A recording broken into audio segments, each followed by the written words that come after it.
नमस्कार। गर्भनाल पर महाभारत की इस ज्ञानमयी यात्रा में आप सभी का स्वागत है। हम चाहते हैं कि यह सफर केवल कहानियों तक सीमित न रहे, बल्कि एक जीवंत चर्चा बने। इसीलिए आज की कहानी शुरू करने से पहले मेरा आपसे छोटा सा आग्रह है। कमेंट बॉक्स में हमें जरूर बताएं कि महाभारत की इस पूरी श्रृंखला में अब तक की आपकी सबसे पसंदीदा कहानी कौन सी रही है। साथ ही हम जल्द ही गर्भनाल पर विशेषज्ञों के साथ लाइव चर्चा शुरू करने जा रहे हैं, तो आप किन विद्वानों को हमारे मंच पर देखना चाहते हैं? आपके सुझाव हमारे लिए अनमोल हैं। चलिए शुरू करते हैं आज का यह विशेष अंक। सूरज की आखिरी किरणें ढल रही थीं और अर्जुन की सांसें भी थमी हुई थीं। अगर अगले कुछ पलों में जयद्रथ का वध नहीं हुआ तो गांडीवधारी अर्जुन को जीवित अग्नि समाधि लेनी होगी।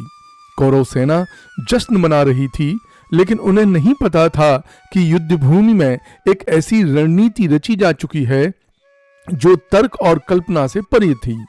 क्या आप जानते हैं कि जयद्रथ को मारना अर्जुन के लिए अपनी मौत को दावत देने जैसा क्यों था? एक ऐसा रहस्यमयी श्राप जिसने अर्जुन के बाणों की दिशा को बदल दिया और सीधे जयद्रथ के पिता की गोद में जाकर ही दम लिया। आज के अंक में हम कुरुक्षेत्र के 14वां दिन के असंभव पक्ष को उजागर करेंगे। सुनिए उस रोमांचक घटना को जिसने महाभारत का इतिहास बदल दिया। कर्ण, आज हमारा भाग्य निर्णय होने वाला है, दुर्योधन ने कहा, और आज वह अवसर हाथ आया है जिससे मेरे भाग्य के चमकने की संभावना है। आज यदि अर्जुन की प्रतिज्ञा पूरी न हो पाई तो निश्चय ही वह लज्जा के मारे आत्मघात कर लेगा।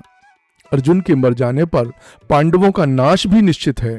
फिर तो यह सारा राज्य हमारे ही अधीन होगा। उसके बाद कोई हमारे सामने सिर नहीं उठा सकेगा। मूर्खता और भ्रम के वश होकर अर्जुन ने यह प्रतिज्ञा करके अपने ही सर्वनाश का आयोजन कर लिया है। यह मेरे भाग्योदय की ही सूचना है। ऐसे अवसर को हाथ से न जाने देना चाहिए।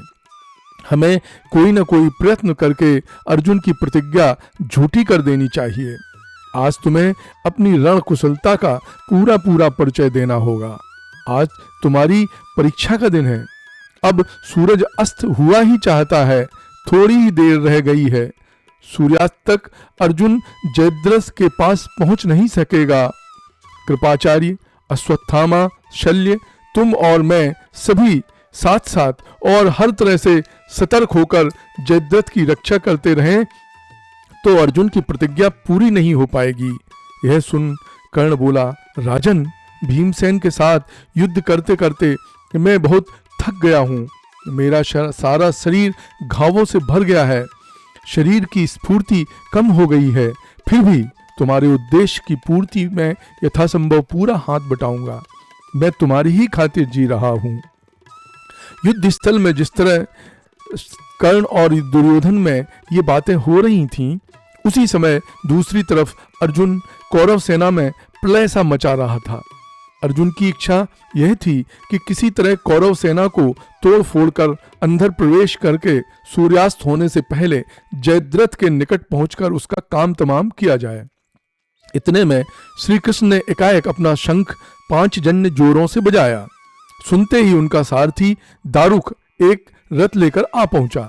सात्यकी लपक कर उस पर सवार हुआ। वह कर्ण पर टूट पड़ा और दोनों में बड़ी कुशलता और तत्परता से युद्ध होने लगा।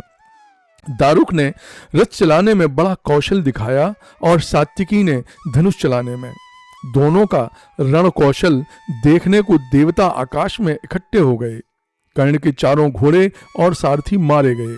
उसके रथ की ध्वजा कटकर गिर पड़ी। पल भर में रथ भी चूर हो गया। इस पर कर्ण दुर्योधन के रथ पर चढ़कर युद्ध करने लगा। इस युद्ध का वर्णन धृतराष्ट्र को सुनाते हुए संजय ने कहा, इस संसार में श्री कृष्ण, अर्जुन और सात्यकी के समान धनुर्धारी और कोई नहीं है। उधर कौरव सेना को तितर बितर करता हुआ अर्जुन जयद्रथ के पास आखिर पहुंच ही गया। उस समय के अर्जुन के रौद्र रूप का वर्णन नहीं हो सकता था।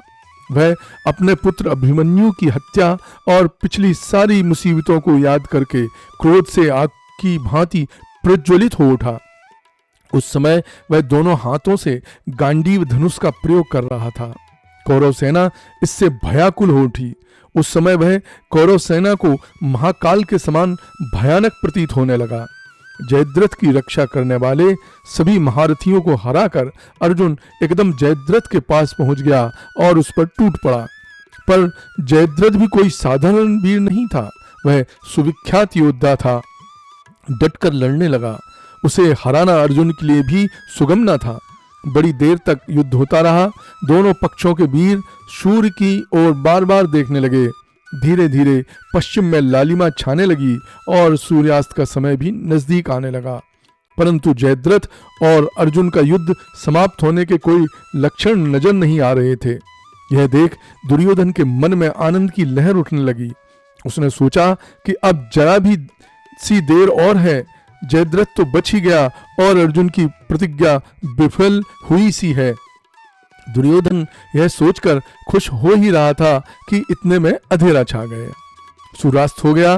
पांडवों की सेना में उदासी छा गई। अब आपस में कानाफूसी करने लगे। जयद्रथ मारा नहीं गया। सूर्यास्त हो गया।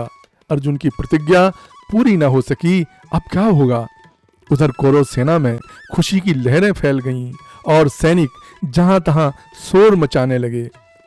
जयद्रथ ने भी पश्चिम की ओर देखते हुए मन में कहा, चलो प्राण बचे। इसी बीच श्री कृष्ण ने अर्जुन से कहा, अर्जुन, जयद्रथ सूर्य की तरफ देखने में लगा है और मन में समझ रहा है कि सूर्य डूब गया, परंतु अभी तो सूर्य डूबा नहीं है। यह अंधकार मेरा ही फैलाया हुआ है। अपनी प्रतिज्ञा पूरी करने का तुम्हारे लिए यही अवसर है।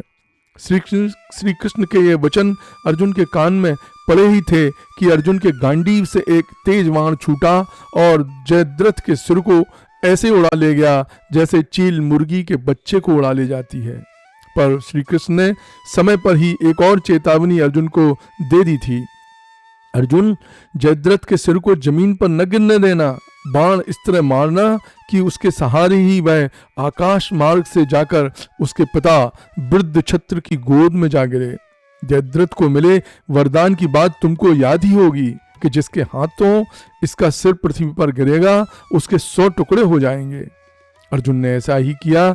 जयद्रथ के पिता राजा वृद्धछत्र अपने आश्रम में बैठे संध्या कर रहे थे। इतने में काले काले केश और सोने के मुख कुंडलों वाला जयद्रथ का सिर ध्यान मग्न राजा की गोद में जा गिरा। ध्यान समाप्त होने पर जब वृद्धछत्र की आंखें खुली और वह उठे तो जयद्रथ का सिर उनकी गोद से जमीन पर गिर पड़ा और उसी क्षण बूढ़े वृद्धछत्र के सिर के भी 100 टुकड़े हो गए। जयद्रथ और उसके वृद्ध पिता दोनों ही एक साथ वीरोचित स्वर्ग को सिधारे। श्री कृष्ण, अर्जुन, भीम, सात्विकी ने अपने अपने शंख बजाकर विजय घोष किया। पांडव सेना के दूसरे वीरों ने भी शंख बजाए। यह सुनकर धर्मराज युधिष्ठिर ने जान लिया कि अर्जुन के हाथों जयद्रथ का वध हो गया और उन सबके आनंद की सीमा न रही। इसके बाद तो युधिष्ठिर दूने उत्साह के साथ सारी पांडव सेना को लेकर आचार्य द्रोण पर टूट पड़े। 14वें दिन का युद्ध केवल सूर्यास्त तक ही नहीं हुआ बल्कि रात को भी होता रहा। ज्यों ज्यों युद्ध का जोश बढ़ता गया त्यों त्यों विधि निषेध की सीमाएं एक एक करके टूटती गईं, यहाँ तक कि अंत में अधर्म का बोलबाला हो गया। इस पूरी घटना का सार यही है कि कर्म और भाग्य का मिलन ही जीत तय करता है। जयद्रथ का वध केवल एक योद्धा की मृत्यु नहीं थी बल्कि यह दुर्योधन के अहंकार और उसकी गलत रणनीतियों का अंत था। श्री कृष्ण ने अर्जुन को सिखाया कि कैसे अपनी कुशलता का उपयोग करके विपरीत परिस्थितियों को भी अपने पक्ष में मोड़ा जा सकता है। यह अध्याय हमें याद दिलाता है कि जीवन में लक्ष्य पर केंद्रित रहना ही हमें बड़ी विफलताओं से बचा सकता है। अर्जुन की प्रतिज्ञा पूरी हुई और पांडवों के लिए जीत का मार्ग प्रशस्त हुआ। दोस्तों, अगर महाभारत की इन कथाओं को आप अच्छे तरीके से सुनना चाहते हैं और आप इसको पसंद करते हैं तो हमारे चैनल को सब्सक्राइब करिए, हम ऐसी ही कहानियों को एकदम नए अंदाज में ला रहे हैं जो आपकी लाइफ और आपके निर्णय लेने की क्षमता के लिए एक उदाहरण है। कृपया हमारे इस अभियान में हमारे साथ खड़े होइए और बेल आइकन दबाइए। धन्यवाद।